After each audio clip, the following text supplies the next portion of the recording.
Mengabarkan langsung dari dari Penjakus guys.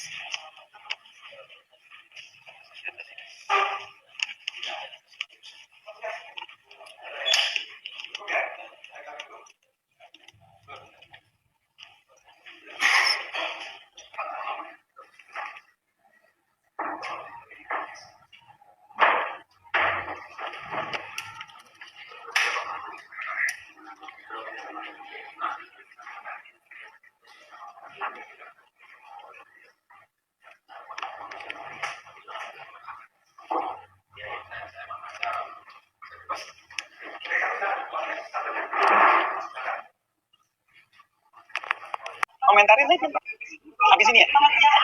Nggak apa-apa. Ayo Bu. Lanjut.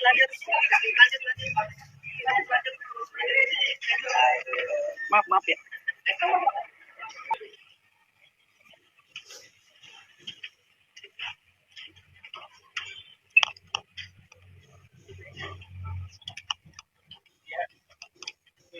Pendidikan terakhir. Tulis saja pendidikan terakhir. Nah ini saya dijadikan untuk membangun konstruksi kita saya. Sekarang dirubah oleh dua-dua. Pendidikannya menjadi S1.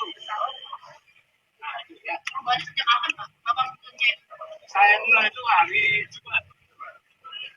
Nah nanti teman-teman coba dilihat apakah berubah lagi atau tetap S1.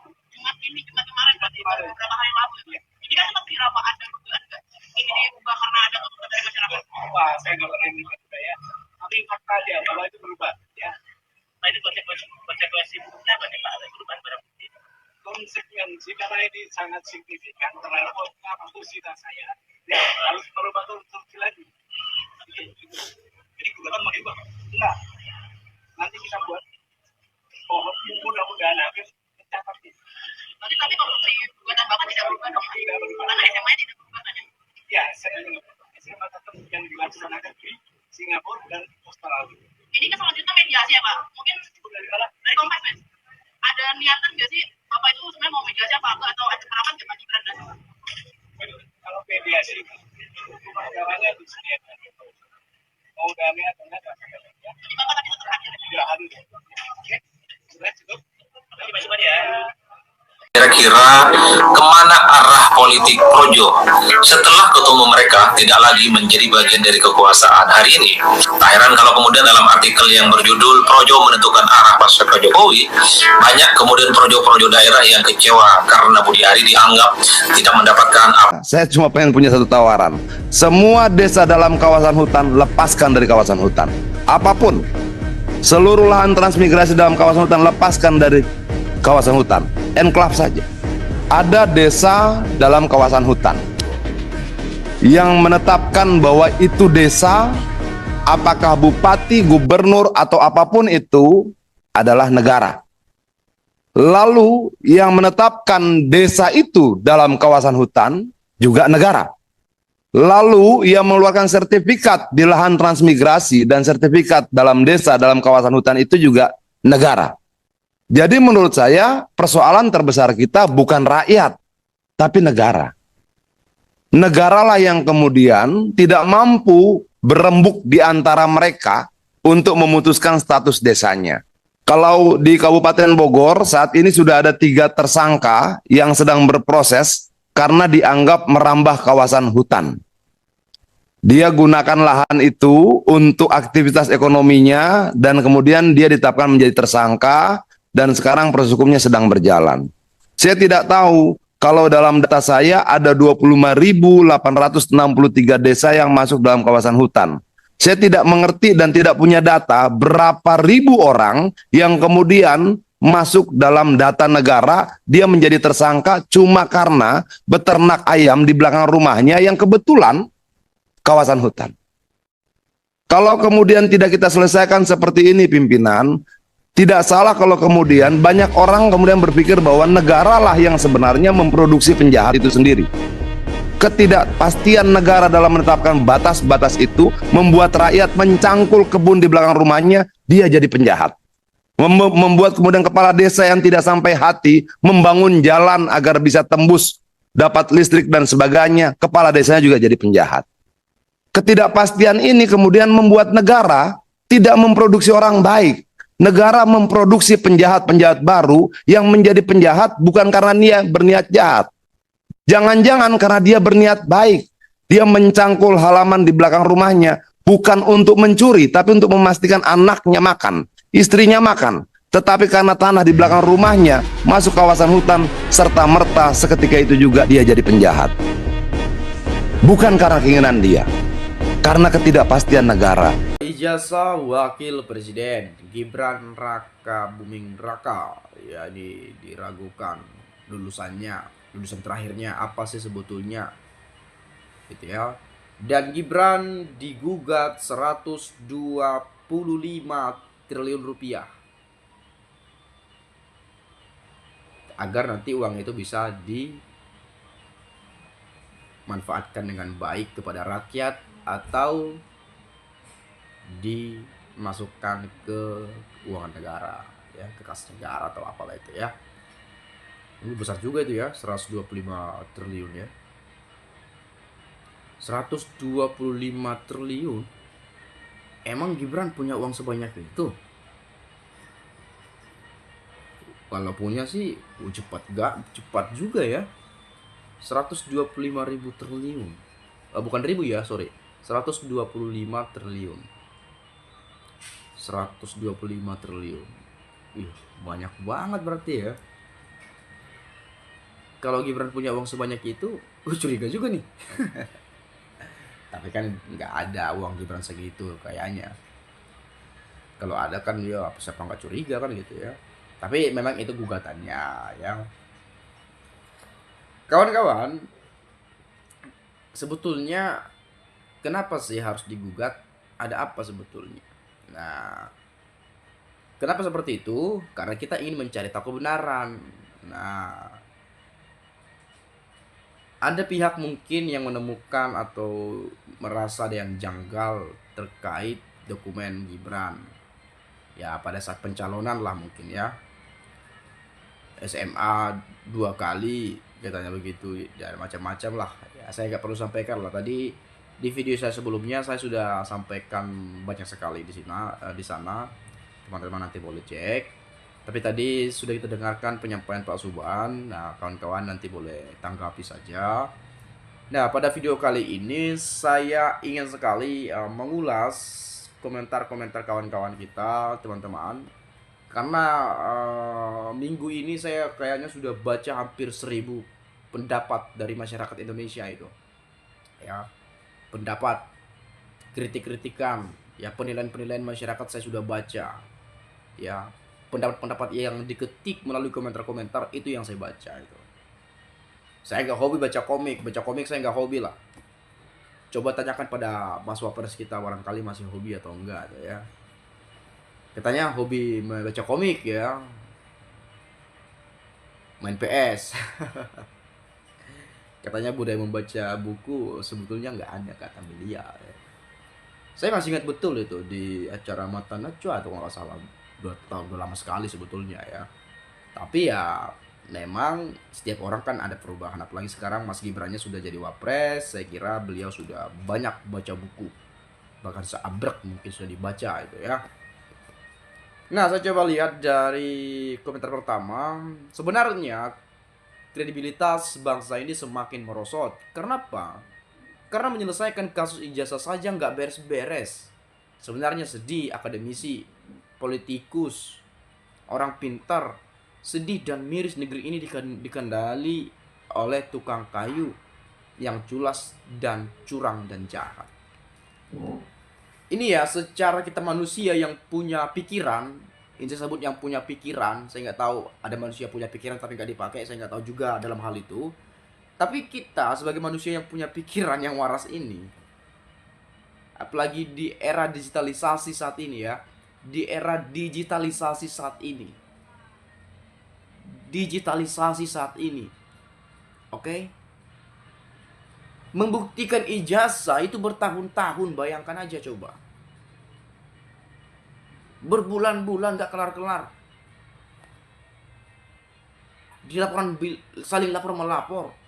Ini dilapor untuk membuktikan ijazah asli apa enggaknya. Ini melapor karena mencemarkan nama baik, penyebaran berita hoax, menfitnah atau apalah, mencemarkan nama baik dan macam-macam itu. Saling lapor melapor, ujung-ujungnya nanti berproses di proses hukum. Nah kemudian saling ngadu lah nanti nih, ya, bukti-bukti siapa yang kuat, siapa yang ini, siapa yang itu. Padahal tinggal tunjukkan saja, udah kelar lah itu ya, udah selesai lah. 10 tahun menjabat sebagai presiden, masa rakyat mau lihat ijazahnya nggak boleh? Apa salahnya?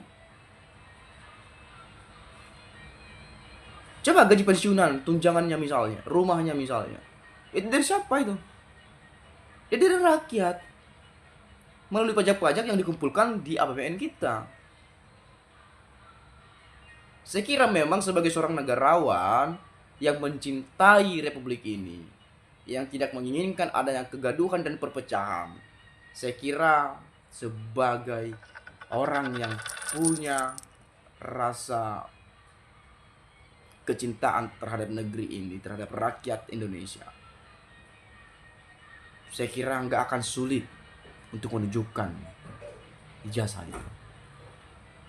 Ya meskipun pada akhirnya tidak diperkenan atau tidak ditunjukkan kepada publik karena ada privasi yang tidak bisa diketahui oleh publik, nggak bisa diketahui oleh umum. Mungkin kita terima alasan itu. Ya silakan saja. Diblur yang harus diblur misalnya. Atau jangan, gak usah lah seperti itu, gak usah lah. Ya setidaknya panggil lah Roy Suryo CS tuh. Panggil ya.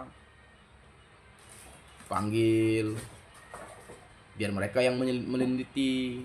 Nah ketika memang mereka nanti melihat itu asli, mereka akan malu sendiri. Dan mungkin akan berlutut lah kepada di depan Pak Jokowi ataupun Gibran misalnya. Karena telah mencemarkan nama baik atau apa. Mau dipenjara pun saya rasa mereka sudah siap. Dan itu pernah juga disampaikan oleh Dr. Tifa kan di acara iNews. Mereka sudah siap kalaupun mau dipenjara kalau Pak Jokowi merasa ini. Tapi dengan catatan ijazah itu harus muncul dulu ke permukaan. Nah, yang paling anehnya nanti kawan-kawan adalah yang di penjara. Goal masuk penjara. Tapi ijazah ini nggak muncul-muncul, nggak nongol-nongol. Itu yang aneh tuh, aneh dan ajaib rasanya gitu ya. Kan 2 orang sudah dipenjara itu beberapa tahun yang lalu dan sudah keluar juga ya. Saya dengar eksklusif di iNews ya, di acara Aiman Bijaksono itu. Dia mengatakan kalau hakim bisa membawa ijazah asli, bahkan saya akan cium kaki anda ini, kaki saudara-saudara itu. Bayangin sekelas Gus Nur mengatakan seperti itu. Kita bukan berpihak kepada siapapun, tapi dari penyampaian itu kan ngeri juga nih dengan keyakinan yang memang meyakinkan bahwa itu beneran apa palsu misalnya kan gitu ya. Atau ya jangan palsu lah istilahnya. Ijazahnya nggak ada misalnya seperti itu. Yakin sekali di beliau ya, sehingga sampai mengatakan hal seperti itu. Nah ini juga Gibran. Nah kenapa Gibran diragukan digugat juga soal ijazahnya? Barangkali ini efek dari polemik ijazah bapaknya Pak Jokowi yang hari ini juga digugat. Bayangin aja, bapak dan anak digugat dengan kasus yang sama, yaitu ijazah. Gibran misal contoh, beliau ini kan sebagai wapres nih. Oke lah, Pak Jokowi mungkin sudah jadi mantan misalnya, ini masih jadi wapres. Bagaimana rakyat saya bisa percaya kepada saya dan tidak percaya kepada mereka-mereka yang menuduh ijazah saya begini, yang menuduh ijazah saya begitu? Saya akan buktikan. Saya akan bawa ijazah saya ke pengadilan. Saya tunjukkan kepada hakim itu. Biar hakim yang menilai. Biar hakim yang putuskan. Selesai perkara. Gak ada ribut-ribut lagi, kita gak gaduh lagi, gak dengarin lagi banyak penyampaian A, B sampai Z, ya, bolak-balik ke sana kemari kita mendengarkan informasi tanpa kita tahu bagaimana keputusan akhir dan kepastian kebenaran itu akan tiba apa enggak. Tapi memang kebenaran itu akan mencari jalannya sendiri. Meskipun ya kita nggak tahu sampai kapan.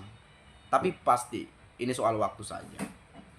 Jadi harapan saya juga kawan-kawan sebagai masyarakat Indonesia, sebagai orang yang mencintai negeri ini, tentu kita cinta perdamaian dan kita tidak menginginkan adanya kegaduhan, apalagi perpecahan sesama anak bangsa Indonesia. Yang harus disingkirkan siapa? Pejabat-pejabat korup misalnya. Orang-orang yang sengaja buat gaduh republik ini misalnya. Ya. Itu. Jadi sekali lagi memang ya sangat memprihatinkan lah begitu ya. Sangat memprihatinkan sekali soal perkara ini, karena saya kira membuktikan asli palsunya jasa itu di era digitalisasi saat ini, saya kira ya nggak sulit-sulit banget lah begitu ya. Tinggal uji laboratorium forensik, atau kalau publik mungkin ya karena sudah terlalu rusak kepercayaan publik kepada apa namanya ya, saya minta maaf ya kepada kepolisian hari ini ya, uji lapor dari Bareskrim ya, tercarilah yang lain tak apa kek, yang penting ini bisa kelar deh jasanya, udahlah gitu ya, biar nggak ribut-ribut lagi ya. Pusing kita dengerinnya, capek ya.